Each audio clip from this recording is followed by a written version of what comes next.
It's War of the Worlds time. If you know the musical, that little cue would have made a lot of sense. I'm Ewan, this is Josh Brown. I don't need to see the musical anymore because I've got it right here. The vocal box has arrived. But yeah, as you may know, a new War of the Worlds movie is out and about, doing the rounds online, and not for good reasons. This is a movie starring Ice Cube. It's a new screen life picture, which is like a genre of movies where you think of like stuff like Unfriended and Missing and Searching, which I think are part of the same It's universe. like a searching cinematic universe, yeah. So we thought, because we love to put ourselves through torture for your entertainment, that we'd go and investigate said movie, or more specifically, Josh Brown would go and investigate this movie and watch it for himself and just let you know how bad it is. So, Josh, this movie that has 0% on Rotten Tomatoes. Yes. Is that a fair score? No, and I'll tell you for why. It should be lower somehow. Minus. I said to you before we started recording, this might have to be like the first movie that goes into the minus numbers on Rotten Tomatoes. And I want to be clear, like going into this, like I was wanting to watch this before I'd seen all of the headlines about it having 0%, about it being apparently as bad as it was. Because one, I like screen life movies, all of those that you mentioned there, even the ones that are less good, I have personally enjoyed. I think it's a cool genre. I also like Ice Cube. I think he's a great actor, Cube, genuinely. Yeah. Mr. Cube, I was, funnily enough, had a double bill of Ice Cube last night because he appears in The Studio on Apple TV, and he plays a great part there as a nice quick cameo, and I thought, hell yeah, I am into this. Maybe it's not going to be... Ice Cube country. Very good. Maybe it's not going to be as bad as everyone says, and then I sat down to watch it, and I thought, genuinely, this is worse. This is somehow worse than everyone has said it is. And I don't like to be hyperbolic. I normally like to find good things in bad movies. I like a bit of trash myself, personally. Yeah, we all like to go to the trough. Exactly. You got to go to the trough sometimes. But this one absolutely boggles the mind in terms of, I can't believe that this was made. And I got about halfway through it and I thought, I have to be missing something here. There's got to be a joke that I'm not in on. This was maybe, I don't know, maybe it's made by The Asylum. I don't even know if The Asylum is still in business, but the studio that used to do those knockoff... Someone's going to be going to The Asylum. Hey! The studio that used to do those knockoff, low-budget mockbusters from back in the day, or maybe it's a Sharknado type thing. It's Shaun the Sheep. Very good, yeah. I'd rather watch Shaun of the Sheep than this. Shaun of the Sheep. Oh, I'm absolutely messing this up. This is what it's done to my brain. Yeah, but I thought it might just be one of these kind of like low-budget studios. And then I looked online and saw that it was produced by Universal and thought, how could this possibly happen with the talent that you genuinely have and a genuinely good concept, in my opinion, and you completely skew it like you have here. Yep. And I want to get more specific about what the movie does well and what it certainly does wrong in a bit, but like I can't believe that this thing got made and is on the front page of the Amazon video page. There are reasons for this, Josh Brown, Come on, tell and me they more. are completely myriad. So yeah, this comes from Timur Bekmambetov. He directed Abraham Lincoln Vampire Hunter back in the day, but he's also a producer who has basically had a hand in all of those screen life pictures that we've been talking about before. And I agree with you, on paper, a screen life War of the Worlds movie sounds interesting to me. There was a really cool interview that Bekmambetov did with Deadline the other month when the movie was fully getting its marketing campaign geared up, which is always a good sign. He said, quote, "It'll be exciting for audiences to watch the movie and ask themselves, if aliens invaded today, how would we experience it? Most likely, we'd be watching it on our phones. In that way, it's kind of a modern spin on Orson Welles' War of the Worlds. Back then, he used radio, the most popular technology at the time, to make people believe the invasion was real. Today, that medium is the screen of our devices." So, again, I think they're approaching this thing with the right idea, and it's not like, you know, these screen life movies haven't been good before. In fact, one that he produced that came out early this year called Lifehack is actually like one of the buzziest festival debuts that we've had so far. So it's not like it's an inherently flawed concept. Yeah. Film and TV is cool, but you know what else is cool? Protecting your privacy online. Scan the QR code or click the link in the description and get up to 76% off a 2-year NordVPN plan, plus 4 months free and up to a $50 Amazon gift card if you sign up today. I'd make that deal. Damn good deal. Could I jump in on that? Because I think that description is great, but that's not the movie that's being produced here. Like, the idea of doing War of the Worlds from the perspective of the people on the ground, through phones, through screens, through news articles, I think that's great. Yeah. What I wasn't expecting, and where the movie kind of immediately lost me, is that Ice Cube plays a kind of a counter-terrorist intelligence agent for the government. So he essentially has watchdogs technology where he can hack into pretty much anything on the planet. He can hack into any camera. He's got a camera in his daughter's fridge that he hacks into, so he makes sure she's eating enough protein because she's pregnant. The point is, he's essentially like this mastermind who has control of every screen ever. And even that in itself might not be a terrible idea, but it's presented in the most hawky, cheap way that you can possibly imagine, and it robs the movie of that genuinely good idea of what would this look like if it was me and you experiencing this almost Cloverfield style,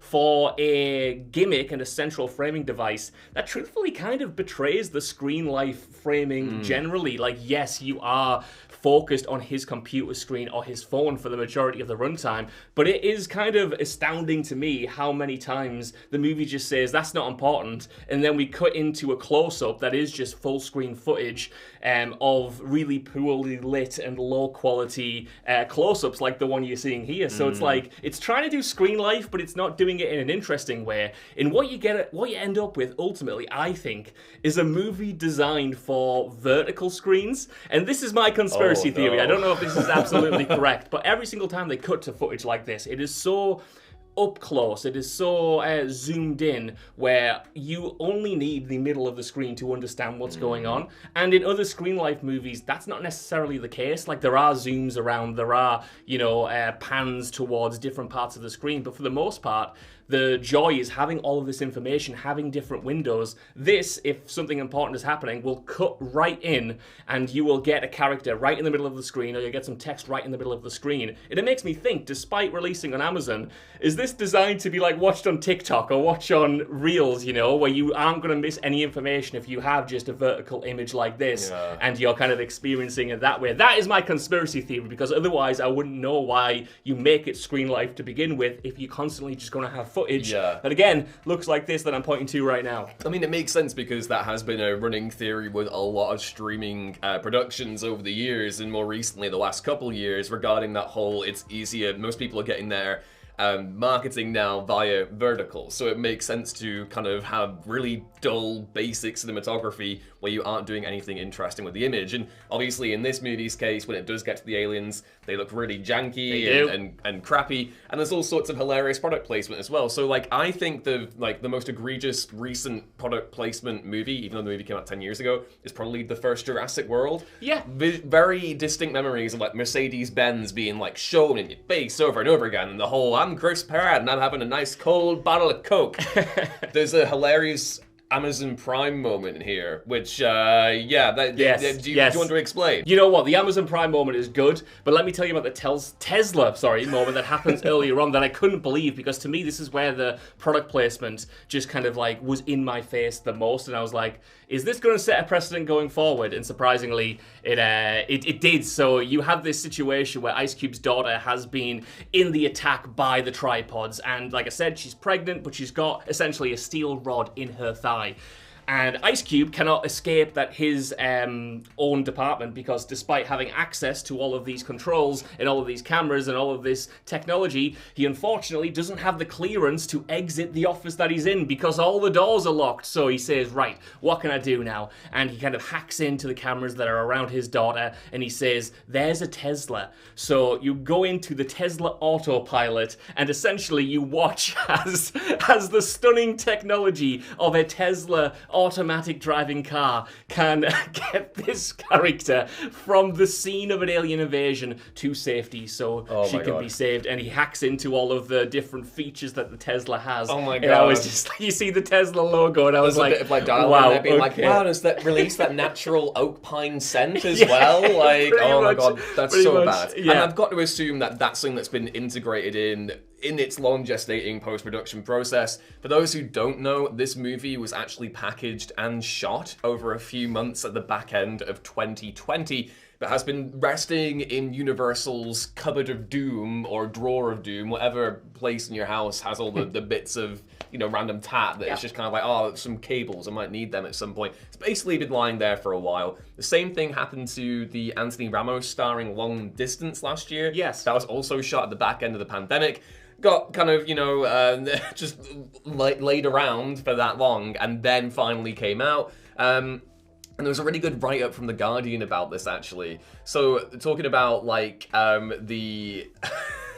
just the actual overall concept of the movie and why it is so well suited to streaming is the fact that you have this situation where, you know, the streamers aren't necessarily invested in making a good product. It's kind of a happy accident when that happens. They'd be just as content to have something that isn't particularly buzzworthy. Obviously, they do want the buzzworthy stuff as well, but as long as you are logged in, it's totally fine. And this movie kind of fits that disposable model, but it's actually even better streaming slot because now it has the notoriety of being so bad that people's curiosities have been piqued and they need to go and watch it. And I don't think that there's any negatives for the streamers in this scenario. The people who have got a creative stake in the movie are probably going to feel a little bit aggrieved.